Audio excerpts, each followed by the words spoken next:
was just this amazing story about why Detroit didn't have to go bankrupt and why Chicago shouldn't have to go bankrupt, and basically the scam that that the insiders, I'd say, the Republicans in Detroit and I don't know, maybe Rahm Emanuel in Chicago are running. This is Naomi Klein's disaster capitalism on steroids. Saqib Badi is with us, the director of Refund America Project, RAP, and a fellow with the Roosevelt Institute. Refundproject.org is the URL, is it not, Saqib? It is. Yeah. Okay. Welcome to the program. Thank you. Happy to be here. So tell us, why didn't Detroit have to go bankrupt, and why did it go bankrupt? I mean, Detroit went bankrupt because there was a plan at the state level by state officials to really push it into bankruptcy in order to be able to slash the city's pensions and to take over or to regionalize the water department. Municipal bankruptcy is entirely a political decision.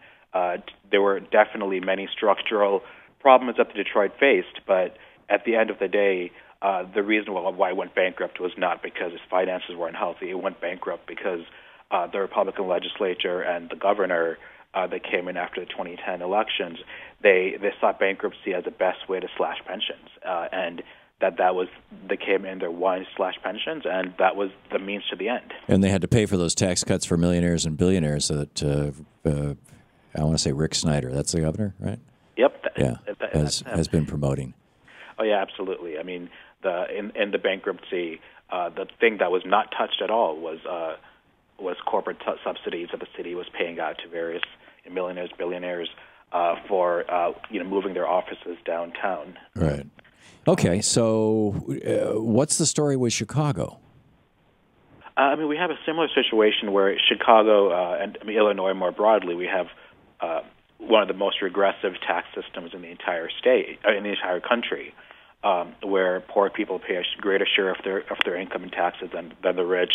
2/3 of corporations don't pay any taxes at all in Illinois, and you have a place where the tax system is just set up in such a way that it lets the rich people and big corporations off the hook and pushes all the pain onto the people who can least afford it. And so they then use that to try to say, look, your taxes are way too high, and so we have no choice but to try to push great big cuts. Our pension obligations are way too high. We have to file bankruptcy to get out of them. But the reality is that they don't need to do that. What they need to do is figure out how they actually start taxing the immense wealth that does exist in Chicago instead of pushing all the burden on the people who actually don't have it. Right, and the pensioners specifically, among others.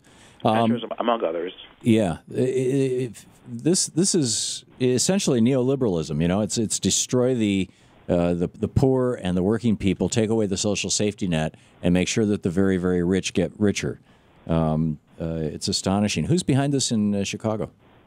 I mean, there's a few different actors. To the politicians, we're seeing this coming from, I'd say, both Rahm Emanuel, but also our new governor, Bruce Rauner, who's a private Republican equity firm manager. He was elected in just last fall. He was elected, and his thing is, he's trying to run the state the way the private equity firms run companies, which is you slash and burn and do whatever you can to extract as much value for those at the top for your investors. And of course, in his case, the investors are his campaign contributors. Right. Whereas a city should be run for the benefit of the residents of the city instead of just the billionaires. Exactly. Yeah. It's an amazing story. Saqib Badi, the director of the Refund America Project, RAP, and a fellow with the Roosevelt Institute, refundproject.org is the website. The article was in thesetimes.com.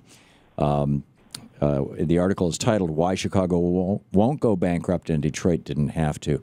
Saqib, thanks so much for being with us today. Thank you. It's great talking with you. It's a great story.